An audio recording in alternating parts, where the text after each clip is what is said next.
생명은 딱 한 번뿐입니다. 사람이 두 번, 세 번, 네 번 죽는 것이 아니거든요. 육체의 생명이 죽으면 다시는 그에게 기회가 없기 때문에 우리는 선택과 집중을 아주 중요하게 여기죠. 어떻게 살 것이냐, 무슨 일을 하고 살 것이냐, 누구를 만나 살 것이냐. 이 선택이 중요한 것이 뭐냐면 인생은 한 번뿐이기 때문에 그런 것입니다. 사람들이 생명을 얻기 위해서 생명 줄 자를 찾아 몸부림치다가 실패하다가 마지막 찾는 것이 종교를 선택하게 되고요. 그리고 내가 의지할 분으로 하나님을 찾게 되는 것입니다. 내 삶의 의지가 약해서 그런 게 아닙니다. 아유, 저 사람들은 저렇게 열심히도 못 살고 그저 맨날 누구를 의지하고 살고 하나님을 의지하고 살려고 하고, 삶의 의지가 약해서 그런 것이 아니라 우리도 세상에서 노력 안 해봤겠습니까? 여러분이라고 세상에서 노력 안 해봤겠습니까? 한때는 젊음도 있었습니다. 한때는 힘도 있었습니다. 한때는 지식도 있었고요. 한때는 폭넓은 인간관계도 있었고요. 한때는 밤을 새도 피곤하지 않았던 건강도 있었습니다. 그러나 세상이 세월이 지나다 보니 세월에 속고 사람에게 속고 물질에 속고 평생 갈 것 같던 건강에 속고 보니 아하, 땅에는 믿을 만한 것이 없구나. 땅에는 그렇게 내가 절대적으로 믿고 이것만 믿으면 될 거야 라고 하는 것이 존재하지 않는구나 하는 것을 깨닫게 되는 것입니다. 그래서 우리는 속이지 않는, 결코 우리를 실망시키지 않는, 과연 내가 믿을 만한 분으로 하나님을 찾게 되는 것입니다. 그래서 하나님께로부터 오는 생명 얻는 일에 만약에 실패해버린다면 그 다음에는 그 누구에게도 생명 얻을 수 있는 방법이 없다는 것이에요.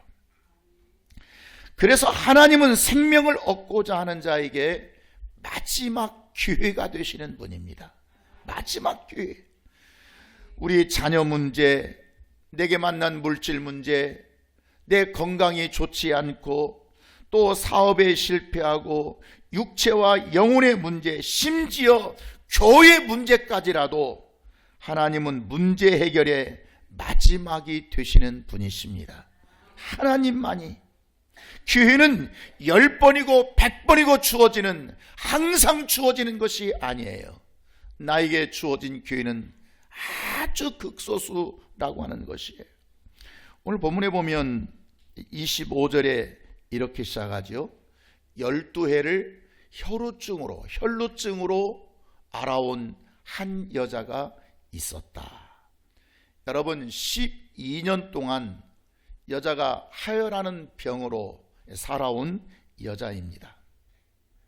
12년. 자기 나름대로 고침받으려고 노력해봤겠어요? 안 해봤겠어요? 많은 노력을 해봤겠죠.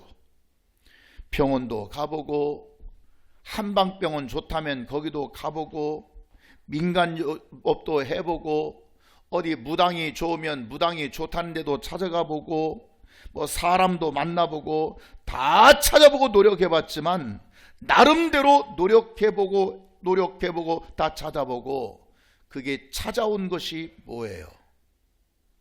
26절 나같이 시작.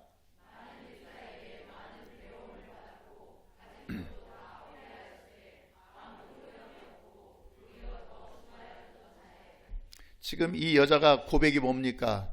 다 헛수고더라. 내가 정말 노력해봤지만, 내가 내 질병을 고쳐보려고, 내 인생의 문제를 해결해 보려고 정말 해봤지만 다 헛수고더라. 여러분, 허비라는 말이 있고 소비란 말이 있다고 했죠. 허비라고 하는 말이 무슨 말이냐면, 내가 예를 들어서 100만 원을 뭐에 썼어요. 그러면 100만 원을 썼으면 100만 원의 어떤 가치가 나타나야겠죠. 뭐 내가 여행을 했다면 그게 여러분 허비한 게 아니에요. 내가 그것을 소비함으로써 많은 경험을 하고 많은 즐거움을 갖다가 내가 100만 원을 썼으면 100만 원에 대한 어떤 보이는 거든지 보이지 않는 거든지 뭔가를 얻으면 그건 허비예요, 소비예요? 소비예요. 허비라고 하는 것은 100만 원 썼는데 아무것도 없어요. 이걸 허비라고 그러는 거예요. 지금 이 여인은 허비했다고 말해요, 소비했다고 말아요? 허비했어요. 인생을 허비하고 세월을 허비하고 살았어요.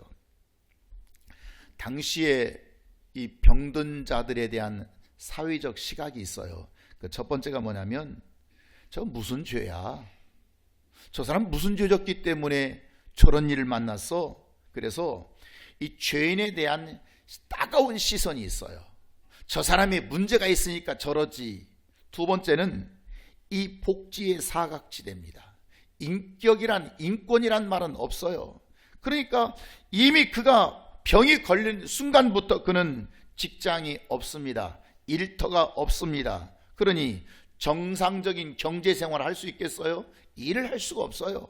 그러면 결혼할 수 있겠어요? 가정이 있을 수가 있겠어요?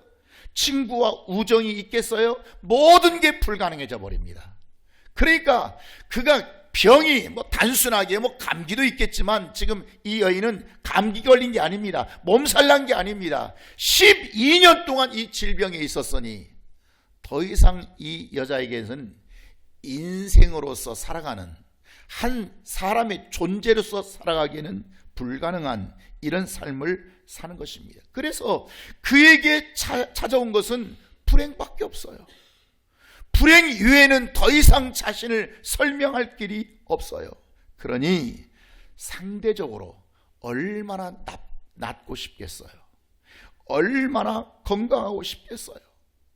이 여자라고 결혼해서 가정 이루고 자녀 보면서 행복하고 싶지 않겠어요? 얼마나 그래서 내가 나아보고 싶은, 내가 살고 싶은 이 몸부림이 얼마나 강했겠습니까? 강하면 강한 것만큼 그는 얼마나 노력했겠어요. 여러분, 배고픔을 모르는 사람은 배움의 기쁨을 모르죠. 불행한 사람은, 행복한 사람은 불행의 아픔이 무엇인지를 잘 모릅니다. 이 사람은 그만큼 고통스러웠기 때문에 어떻게 하면 내가 살 수 있을까? 어떻게 하면 인간답게 살 수 있을까? 어떻게 하면 사람 대접받고 살아볼 수 있을까? 여러분, 이 얼마나 강력한 열정이, 정말 몸부림이 있었겠습니까? 그래서 많은 의사에게 많은 괴로움을 받았다고 말하고 있죠. 그래서 의사가 이렇게 한번 해봐라, 저렇게 해봐라 안 했겠습니까?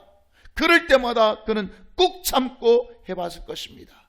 그런데 그에게 남은 것이 뭐예요?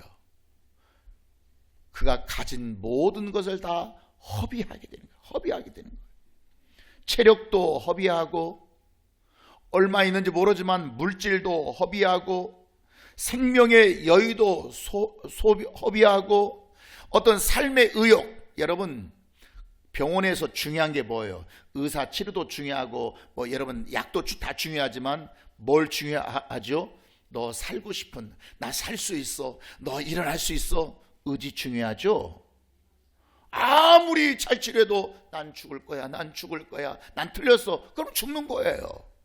그래, 이 사람에게는 모든 것을 가진 것을 허비했다는 말은 삶의 의욕까지 다 잃어버리게 된 거예요. 오히려 아무 효험도 없고 고생만 죽으라고 하고, 도리어 그 질병이 어떻게 되었다고요? 더 중하게, 더 깊어졌어요. 더 깊어져, 차도가 없어요. 그가 최선이라고 선택했던 방법이 무엇이에요?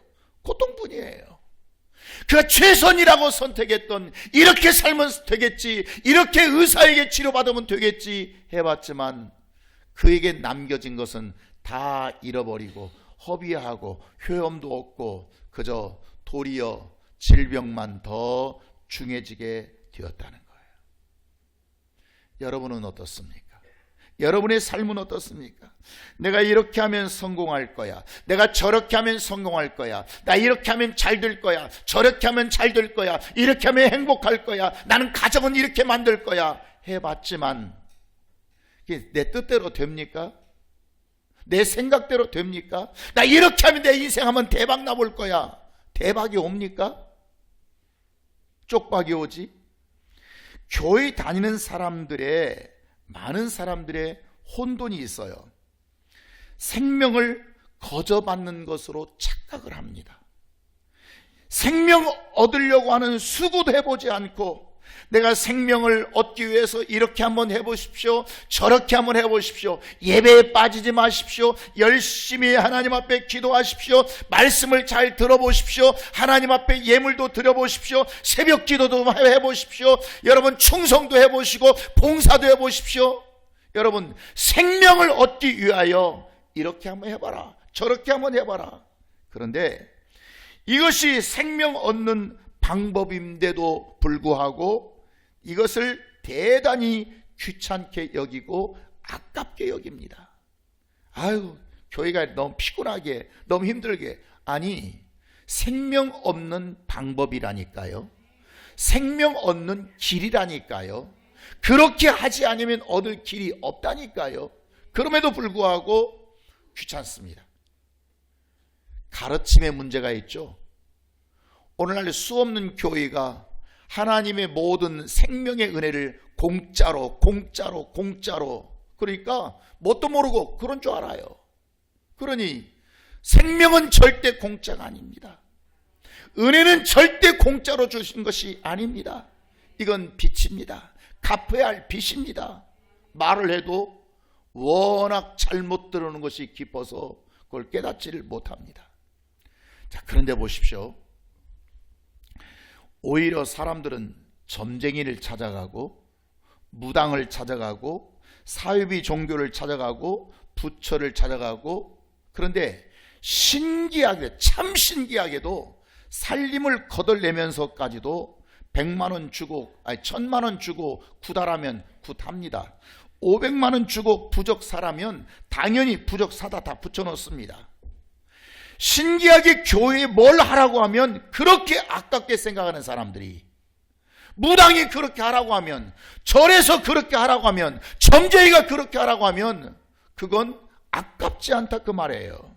그래서 사람들이 교회에 안 나옵니다. 왜 그러겠어요? 왜? 잘 들어보세요.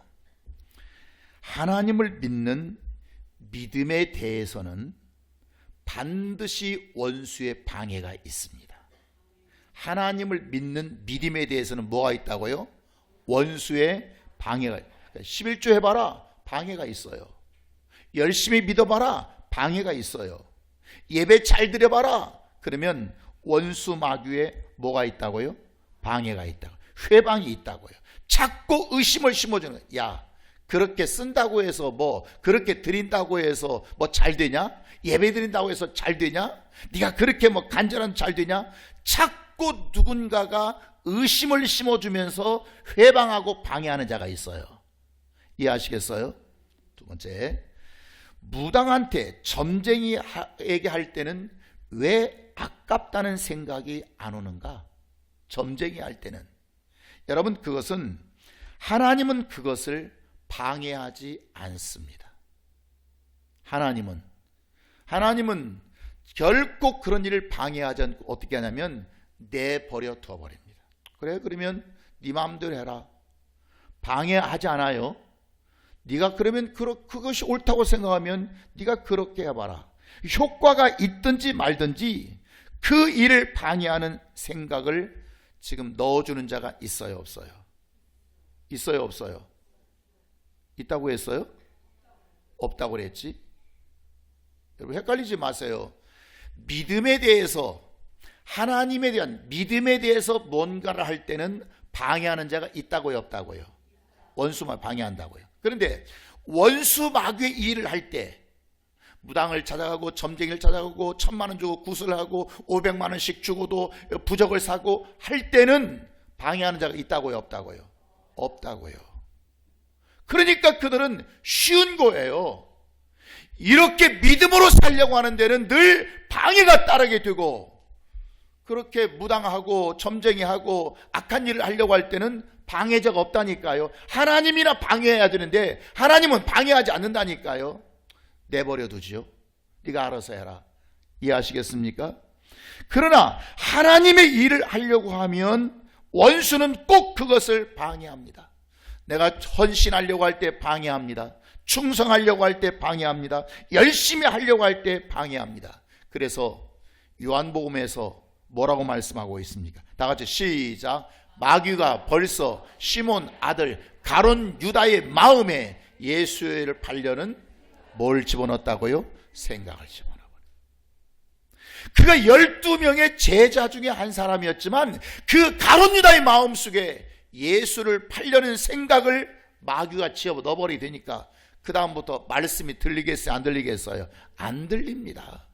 예수의 말씀이 안 들립니다. 어떤 말을 해도 설득이 되지 않습니다.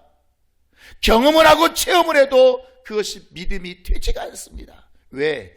이미 그 속에 원수의 마귀의 생각이 들어가 버려 있기 때문에 그렇습니다. 점쟁이 무당이 동쪽으로 가라고 하면, 가지 말라고 하면 죽어도 안 갑니다. 서쪽으로 가지 말라고 하면 절대 안 갑니다. 그날에는 이사 가면 안 돼요. 그러면 절대 아예 돈 더 그냥 그 운송업체에 돈을 더 주고서라도 손해 보고서라도 안 갑니다. 왜? 마가 끼었다나 삼재수가 끼었다나. 여러분, 그러면 꼼짝없이 걸립니다. 여러분, 삼재가 뭐예요? 들삼재, 눌삼재, 나갈삼재, 그런 거 아니에요? 삼재가 끼었다, 삼재가 들어온 게 들삼재거든요. 여러분, 걱정하지 마세요. 올해는 삼재가 안 끼었습니다. 내가 봤어요. 2028년도 호랑이띠, 말띠, 개띠, 들삼재입니다. 조심해야 됩니다. 내가 이거 웃자고 하는 얘기인데, 이거 비꼬면서 하는 얘기인데도, 그때 설교 들어봐. 평소에 유튜브 보지도 않던 사람이 그거 지금 잊어버렸거든요. 2008년도에 무슨 띠라고? 여러분, 올해는 물에 가까이 가지 말라고 하면 절대 바캉스 안 갑니다. 그런 자녀 수련회 절대 보내지 않습니다. 병 낫기 위해서, 멀리 있는 아들 위해서 몇백만 원 주고 부적 쓰라고 하면 다 씁니다. 그래 보았자 이 여인은 뭐 한다고요? 아무 효험이 없었다고요. 아무 효험이 없었다고요. 그러던 차에 26절, 많은 의사에게 많은 괴로움을 받았고 가진 것도 다 허비하고 아무 효험도 보지 못했고 오히려 병은 더 중하던 차에, 그때란 말이에요. 그때에 누구의 소문을 들어요? 예수에 관한 소문을 듣게 되는 것입니다. 예수가 병을 낫는단다. 예수가 안전뱅이를 일으킨단다. 예수가 38년 된 병자도 고쳤다던다. 그러면 나같이 12년 병자는 쉽겠네, 아주 쉽겠네. 여러분, 이런 생각을 안 하겠어요? 별것을 다해도 안 되던 그때에, 타임이 중요합니다. 그때 예수의 소문을 듣고 마지막 생명의 기회로 삼은 것입니다. 마지막. 이것을 해도 안 되고 저것을 해도 안 되고 아무 효험도 없고 행복도 없고 나름대로 열심히 살아왔다고 생각했지만 내 손에 쥔 것은 아무것도 없고 어느덧 거울에 비친 내 모습을 보니 피부는 다 늙어 있고 세월을 보니 내 나이 벌써 할머니가 되어 있고 할아버지가 되었더라, 그 말이에요. 여러분, 하혈병은 1년도 아니고 12년 동안, 그러니 얼굴에 생기가 있겠습니까? 얼굴에 핏기가 있겠습니까? 뭔가 그 모습 속에서 삶의 의욕이 보이겠습니까? 삶의 열정이나 여러분 있기나 하겠습니까? 아무것도 보이지 않고 모든 것이 두려울 것입니다. 모든 것이 두렵기만 합니다. 그가 마지막으로 붙든 희망이 무엇입니까? 그가 마지막 붙든 귀가 무엇입니까? 그가 마지막 한번, 그러면 내가 한번 마지막 올인하고 싶은 것이 무엇이 있겠습니까? 그것이 27절 8절에서 그가 말합니다. 예수의 소문을 듣고 무리 가운데 끼어 뒤로 와서 예수의 옷에 손을 대니. 여러분, 내가 그의 옷에만 손을 대어도 구원을 받으리라. 내가 그의 옷에만 손을 대어도 내가 구원을 받겠다. 나의 질병을 고침받을 수 있겠다. 여러분, 그런 믿음의 생각을 갖게 되었습니다.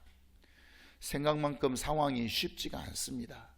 왜냐하면 지금 예수님이 지나가실 때 큰 무리가 예수님을 따라다니면서 애워싸여 있습니다. 예수님 혼자 지금 이 여인 집 앞을 지나가는 게 아닙니다. 수없이 많은 남정네들이 예수를 쌓으면서 여러분 둘러싸여 있습니다. 자, 여러분, 지금 이미 예수님은 중풍병자를 고치셨어요. 야이로 딸을 고쳐주셨어요. 이게 제사장의 딸이거든요. 풍랑을 잠잠케 하셨어요. 귀신 들린 자들을 다 고쳐버리셨어요. 그러니까 지금 예수의 소문은 날대로 다 나 있습니다. 예수의 소문은. 그러니까 예수의 소문이 났기 때문에 지금 예수님이 가기만 하면, 자, 일단 예수님의 12제자 있지 않습니까? 12제자들이 다 갈릴리 어부 출신들입니다. 등치 좋습니다. 고침받은 사람이 있습니다. 예수를 믿겠다고 따라다니는 사람이 있습니다.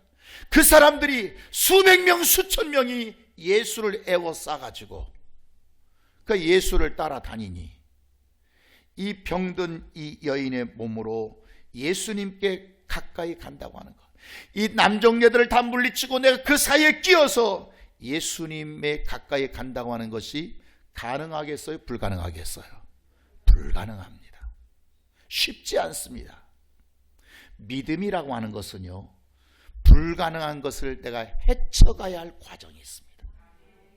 그냥 앉아서 그저 감나무에서 감이 떨어지기를 앉아서 누워서 기다린 게 아니고, 내가 뭔가 하나님께 생명을 얻으려면, 뭔가 하나님의 역사를 받으려면 내가 한번 뛰어넘어야 할 뭐가 있다고요? 몸부림이 있어요. 과정이 있어요. 지금 병든 이 여인이 그 수없이 수백 명, 수천 명 되는 많은 군중들을 해치고 예수님 가까이 가서 옷자락을 만진다고 하는 것 쉬운 것이 아니에요. 불가능한 일이에요. 우린 이미 2022년도 10월달 할로윈 데이 때 여러분 경험을 했습니다. 이태원에서 여러분 수없는 군중들이 그때 149명이 죽었습니다. 그 사람들 어떤 사람들이에요? 병든 사람들이에요? 노인들이에요? 병원에 나온 사람들이 다 젊은이들이에요. 그러나 그 수없이 많은 사람들의 애워싸면 그건 죽임을 받을 수밖에 없는 거예요. 엄두도 내릴 수 없는 위험함, 이 불가능으로 선택한 것이 무엇입니까? 내가 예수의 옷에만 손을 대어도 고침받으리라고 생각한 거예요. 예수의 옷자락에 12년 동안 실패하고 이제 마지막 기회가 뭐냐? 내가 살 수 있는 기회를 무엇으로 생각했느냐? 내가 예수님의 옷자락에 손을 대어도 살겠다고 하는 그 생각이에요. 할렐루야. 왜 신앙생활하면서 하나님의 생명의 역사를 맛보지 못하느냐? 내가 교회를 다니는데 왜 내가 이런 생명의 역사를 맛보지 못하냐면 하나님의 방법이 마지막이 아니라고 생각하는 거예요. 하나님은 내 인생의 마지막이다. 내가 살기 위한 마지막 몸부림이 하나님이다. 이렇게 생각해야 되는데 그 뒤에 또 다른 방법이 있다고 생각하니까 그런 거예요. 감기 걸리면 하나님이 치료해 주시면 감사하고 안 해주시면 병원 가서 약 지어 먹으면 되고, 물질이 필요하면 하나님이 내게 물질 복 안 주시면 은행 가서 대출 받으면 되고, 내가 이 교회에서 신앙생활하다 힘들면 다른 데 가면 되고. 여러분, 지금 이 사람이 하나님을 마지막이라고 생각하고 있습니까? 그렇지 않습니다. 예수가 마지막이라고 생각하지 않습니다. 뭐 안 되면 말고, 이 사람에게는 그러면 하나님은 그에게 역사하실 수가 없는 거예요. 이 여인은 예수가 마지막이라고 생각했습니다. 나는 내 인생에 예수가 마지막이 될 수밖에 없는, 그리고 불가능한 힘센 남정네들을 해치고 잘못했다가 넘어져 버리면 그 순간 그는 죽을 수밖에 없는 위험을 감수해야 되고 그가 예수께 나간 것입니다. 여러분, 하나님께서 우리를 믿음으로 보시는 것이 무엇이냐면 한 번은 감수해 보라는 거예요. 위험을 감수해 보라는 거예요. 승부를 걸어보라는 거예요. 아멘. 그것을 하나님은 요구하시고 그것을 믿음으로 여기시는 것이지, 그냥 아무것도 하지 않고 그냥 은혜 주세요, 그냥 생명 주세요, 그냥 물질 주세요, 그냥 건강 주세요, 그냥 교회만 내가 앉아있다 가줄게요, 그렇게 하나님은 역사하지 않는다는 거예요. 그 결과가 29절에서 이에 그 혀로 근원이 곧 말라버렸다고 말. 그리고 병이 나은 줄을 어디서 깨달았어요? 내 몸에서 깨달았어요. 본인이 잘할 거 아닙니까? 이거 나았네, 이거 치료받았네, 내 인생의 문제가 해결되네, 내 집에 행복이 찾아오네, 물질이 자꾸 생겨지기 시작하네. 뭔가 그 몸에서, 그 육체 가운데서 지금 하나님이 내게 역사하고 계신다. 예수님을 마지막 선택으로 삼았던 결과가 그 몸에 나타났다 그 말이에요. 증거로 나타났다 그 말이에요. 어렸을 때부터 나의 꿈은 목사가 되는 것이었습니다. 그래, 여러분, 어렸을 때부터 내가 꿈이 목사이기는 했지만, 그러나 어렸을 때 내가 진정한 목사가 무엇인지를 내가 알았겠습니까? 목사가 된다는 길이 무엇인가를 알았겠습니까? 그저 막연하게 목사가 돼야겠다 그 생각만 있는 것이지 그 깊은 것들을 내가 알 길이 없었을 것입니다. 자, 그래서 신학대학에 들어가고 나는 목표의 성공이라고 하는 대단히 큰 비전과 꿈을 갖고 달려왔습니다. 목표에 성공하자, 목표에 성공하자. 그 목표의 성공이란 단어조차도 나는 지금 이 순간 이 시점에서 잘 아는 것도 아닙니다. 그냥 겉교회가 크고 규모가 크고 사람이 많이 보이고 뭔가 이렇게 저렇게 하면 그게 목표의 성공이라고 생각했지, 뭔가 하나님의 깊은 뜻을 내가 알기를 했겠습니까? 그래서 열심히 살았습니다. 남들보다 더 열심히, 더 열정적으로, 더 공부하고. 여러분, 제가 젊은 시절에 교회 청년들에게 제 이미지를 물었습니다. 나를 보면 뭐가 생각나냐? 나를 보면 뭐가 느껴지냐? 열정이요, 열정이요. 그들이 나를 보면 내 이미지 메이킹이 메이크가 뭐냐면 열정. 그러니까 얼마나 열심히, 얼마나 열정적으로, 무엇든지 그냥 쉽게 대충 하는 건 없습니다. 그냥 최선을 다했습니다. 남들보다 더 공부하고 싶었습니다. 더 좀 실력도 있고 좀 지성도 있고 똑똑해지고 싶었습니다. 그래서 80년대 유학길이라고 하는 것은 결코 그것이 쉬운 길이 아니었습니다. 제가 한국에 돌아와 이미 30대에 다른 목사님들이 상상할 수 없는 일들을 저는 해냈습니다. 목표 기본적으로 했고요, 교육도 하고 싶었고요, 그래서 학교도 세웠고요, 영성운동도 했고요. 그러니까 수없이 많은 것들을 제가 여러분에게 일일이 열거할 수 없는 제 캐리어를 설명할 수 없지만 여러분, 나름대로 최선을 다한 것입니다. 왜? 내 목표는 하나였습니다. 성공적인 목표자가 되리라. 내 생각과 내 판단은 그저 뭐든지 열심히 하면 된다고 생각했습니다. 열심히 하면 안 되는 것이 뭐가 있어? 열심히 살면 되는 거지, 노력하면 되는 것이지. 그래서 남들보다도 더 열심히 열정적으로 노력하고 다 해본 것입니다. 이 혈우병 걸린 여인처럼 내게는 아무 효험도 없고 가진 것도 없고 허비하였고, 자, 물질도 잃어버리고 건강도 잃어버리고 세월도 잃어버리고 젊음도 잃어버리고. 여러분, 제가 기도 안 한 게 아닙니다.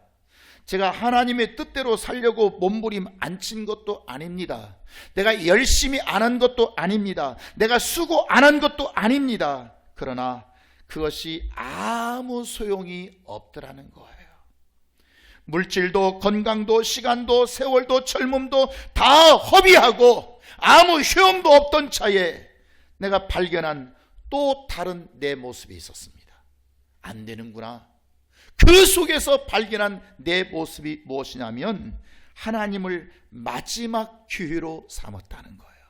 하나님을 마지막 기회로. 하나님이 안 도와주시면 아무것도 안 되는구나. 하나님이 나와 함께하지 않으면 아무것도 안 되는구나. 하나님이 나와 함께하지 않으면 아무것도 할 수 있는 것이 없구나. 마지막 기회, 마지막 선택이 하나님을 높이고 나를 낮추자. 하나님을 높이고 나를 낮추면 낙차가 커서 폭포수 같은 생명이 내게 올 수 있는 방법이 그것밖에 없으니, 하나님의 존재는 더 이상 높아질 수 없는 분이니, 그렇다면 하나님은, 만약에 하나님이 더 높아질 수 있다면 하나님의 높은 자리에서 그 불안한 자가 아닙니까? 그러니 결국 하나님은 더 이상 그 자리에서 높아질 수 없으니 나를 낮추자. 나를 낮추자. 나를 낮추자. 내 생각을 낮추고 내 뜻을 낮추고 내 방법을 낮추고 수없이 나에게 질문하고 채찍하는 것이 뭐냐면 낮추자. 내가 낮아지는 방법밖에 없다. 나는 달라지기 시작했습니다. 내 목표는 변하기 시작했습니다. 교인들의 모습도 변하기 시작합니다. 하나님은 일하는 자에게 소와 쟁기를 내어주신다고 했습니다. 하나님은 나에게 일꾼을 붙여주기 시작했습니다. 나에게 물질을 주시고 나에게 교회가 성장하게 하시고 교회를 변화시켜 주시고, 뭔가 하나님께서 나를 비우고 내려놓고 더 이상 내가 할 수 있는 것은 하나도 없구나. 하나님만이 그 일을 하시는 것입니다. 그러니 그때 그 순간 하나님께서 나에게 소와 쟁기를 내어주시더라, 그 말이에요. 여러분, 우리는 선택을 해야 됩니다. 내 방법대로 살아볼 것이냐, 하나님의 방법대로 살아볼 것이냐. 내 뜻대로 살아볼 것이냐, 하나님의 뜻대로 살아볼 것이냐. 아직도 남은 힘이 있다면, 내게 뭔가 힘이 있다면 그것을 써보다가 아무 효용없이 허비할 것이냐, 아니면 하나님을 믿고 내 인생의 마지막 기회로 삼아볼 것이냐. 마지막, 나 이래서 못해 저래서 못해 변명하고, 나 나이 들어서 못해, 돈 없어서 못해, 시간 없어서 못해, 나는 뭐 믿음 없어서 못해, 자꾸 변명하고 살 것이냐, 아니면 하나님을 믿다가 간증해보고 살 것이냐. 여러분, 이것은 우리가 선택을 해야 된다고 하는 것이에요. 선택을. 나는 여러분에게 권면하고 싶습니다. 난 내 인생을 통해서 권면하고 싶습니다. 열심히 살았습니다. 최선을 다해 살았습니다. 그렇게 머리 나쁘게 살지 않았습니다. 그럼에도 불구하고 하나님이 돕지 아니하면, 돕는 자의 손길이 없으면 고생하더라는 거예요. 안 되더라는 거예요. 인생이 힘들더라는 거예요. 열심히 수고하고 살지만 그게 비비 빨래 비틀듯이 꼬아져서 내 인생이 꼬이더라, 그 말이에요. 여러분, 이 여인이 혈우병으로 고생하던 기간이 몇 년이죠? 몇 년이에요? 대답하기 싫은가 봐요. 12년이에요. 12년. 여러분, 12년이 짧은 시간입니까? 긴 시간입니까? 질병으로, 우리나라 그런 말도 있지 않습니까? 장병의 효자가 없다고. 그러니 12년 동안 병들어 있는 이 여인에게 누가 그를 돌봤겠습니까? 아마 사람들도 다 물질도 떠나고 효험도 보지 못하고 사람들도 떠나고 우정도 떠나고 사랑도 떠나고 다 떠났을 것입니다. 근데 여러분, 숫자라고 하는 것은요, 고무줄 같아서요. 숫자가 뭐 같다고요? 고무줄 같아서 숫자는 늘어날 수도 있고 줄어들 수도 있는 것입니다. 이게 숫자입니다. 숫자. 여러분, 집을 사는데 어떤 사람은 30년 걸려서도 못 사는 사람도 있고 어떤 사람은 10년 만에 사는 사람도 있지 않습니까? 내가 3천만 원을 벌어야겠다. 우리 청년들, 내가 3천만 원을 모아야겠다. 내가 5천만 원을 모아서 내가 종잣돈 사 모아야겠다. 어떤 사람은 그저 3년 만에 하는 사람도 있고요. 어떤 사람은 10년 가도 못하는 사람이 있습니다. 숫자는 뭐가 같기 때문에 그래요? 고무줄 같기 때문에 그래요. 늘어나기도 하고 줄어들기도 하고 자기 하기 나름이에요. 그래, 이 여인이 12년 만에 예수를 만나서 고침받게 되었는데요. 자, 이 여인이 10년 만에 예수를 만났다면 몇 년 만에 고침받겠어요? 10년 만에 고침받을 거예요. 만약에 이 여인이 5년 만에 예수를 만났다면 몇 년 고생했겠어요? 5년 고생. 3년 만에 예수를 만났다면 그런 3년에 이 질병을 고침받고 1년에 고침받고 툴툴 털어버리고 정상적인 사람을 하면서 그 사람이면 사랑도 할 수 있고 친구도 있고 우정도 있고 가족도 있고 결혼도 하고 자녀도 있고 다 했을 것입니다. 여러분, 고생은 그래서 고생의 숫자는 선택하기 나름입니다. 다 같이 시작. 고생의 숫자는 무슨 나름이라고요? 선택한 나름. 저는 평생 고생했어요. 그러면 그걸 선택하고 살았구만. 그렇잖아요. 저는 빨리 제가 일어섰습니다. 넌 지혜롭게 살았구만. 왜? 고생이라고 하는 숫자는 선택하기 나름입니다. 내가 이 거리를, 내가 이 목표를 어떤 사람은 10년 만에 이룬 사람도 있고 어떤 사람은 20년, 30년, 40년 가도 못 이뤄요. 죽을 때까지 못 이루어 가는 사람도 있어요. 왜? 숫자라고 하는 것은 고무줄 같아서 그래요. 그래서 예수를 마지막 나의 기회로 삼는 결단이 중요한 것입니다. 내가 예수를 더 빨리 만났더라면, 내가 가끔 여러분에게 고백합니다만, 내가 나를 더 빨리 비웠다면, 내가 저 30대에 한참 힘있고 젊음 있고 열정 있을 때 내가 예수를 더 깊게 만났더라면. 그러나 저에게도 그런 허비하는 시간들이 있었다 그 말이에요. 여러분은 있고 나는 없다 그 말이 아닙니다. 나에도 그런 시간들이 있었으니, 깨닫고 보니 그 시간들이 아무 효험도 없던 시간들이었으니 여러분은 그렇게 살지 말자는 겁니다. 우린 그렇게 살지 말자는 것입니다. 뭐하러 60을 다 채우고 뭐하러 70을 다 채워서 되어서 깨달을 이유가 뭐가 있겠어요? 뭐하러 망하고 깨달아야 됩니까? 가정이 망가질 필요가 뭐가 있겠어요? 다 깨어지고 망가지고 잃어버리고 깨달을 이유가 뭐가 있겠어요? 건강할 때 깨달아야죠. 힘이 있을 때 깨달아야죠. 물질이 있을 때 깨달아야죠. 뭐하러 건강 잃고 물질 잃고 힘 잃고 능력 잃고 젊음 다 잃어버리고 깨달을 이유가 뭐가 있겠어요? 그래서 여러분, 고난의 숫자는, 고통의 숫자는 나의 하기 나름이에요. 내 선택 결과예요. 항상 성경의 시제는 항상 오늘을 말씀하고 있습니다. 성경은 과거를 얘기하고자 하는 얘기가 아니에요. 지금, 오늘, 지금, 항상 현재성입니다. 말씀을 듣는 순간, 그 말씀이 내게 임하는 순간 우리의 행함과 결단을 요구하시는 것입니다. 그렇게 살아보자. 이 혈육병 걸린 12년 동안 별스러운 노력을 다하고 이 방법 저 방법 다 해봤지만 그게 찾아온 것은 허비하고 충하고 고통스럽고, 그러나 예수를 만나는 순간, 마지막 예수를 만나보는 순간, 아니, 세상에 이 질병이 고침받다니, 이런 문제가 내게 생겨나더니, 이런 기적이 내게 오다니, 이런 역사가 내게 있을 수 있다니, 그것은 바로 현재성이라고 하는, 오늘 이 말씀 듣는 여러분들에게, 저에게 주시는 이 하나님의 음성을 들을 수 있기를 주의 이름으로 축원합니다. 기도하겠습니다.